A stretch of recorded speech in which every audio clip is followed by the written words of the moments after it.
Hello ഗോയ്സ്, അടവിലെ വിശേഷങ്ങൾ കാണണ്ടേ?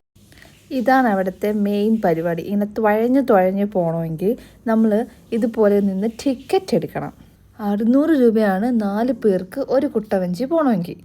ഇവിടെ വരുമ്പോൾ തന്നെ കുറേ കൊട്ടവഞ്ചികൾ നിർത്തി വെച്ച് കാണാം. പോകുന്നതൊരു കാനനപ്പാതയാണ്. കാനനപ്പാറയൊന്നുമല്ല, ഇച്ചൊരു പഞ്ഞിന് പറഞ്ഞതാ. ഇതാണ് നമ്മൾ തുഴഞ്ഞു പോവേണ്ട റിവർ. ഇവിടെ കൂടെയാണ് നമ്മൾ തുഴയേണ്ടത്. അഥവാ വെള്ളത്തിൽ വീണാലും പൊങ്ങിക്കിടക്കാൻ വേണ്ടി ലൈഫ് ജാക്കറ്റൊക്കെ ഉണ്ട് കേട്ടോ. ഒരു കുട്ടവഞ്ചിയിൽ 4 പേരാണ് കണക്ക്. 4 പേര് ഇരുന്നാലേ വെയിറ്റ് ബാലൻസ് ആവുള്ളൂ. അങ്ങനെ യാത്ര തുടങ്ങി ഗൈസ്.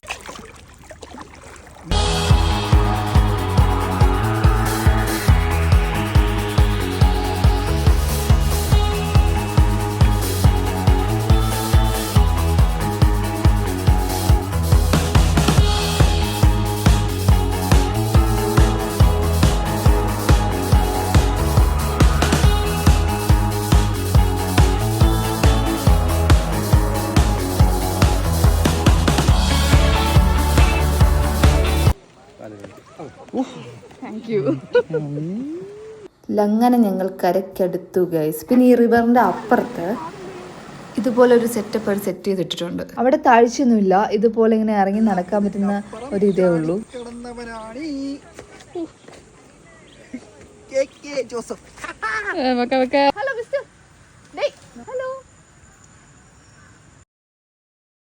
എന്നെ കണ്ടിട്ട് നാണം വന്നു ഗൈസ്. കേൾക്കണ്ടോ?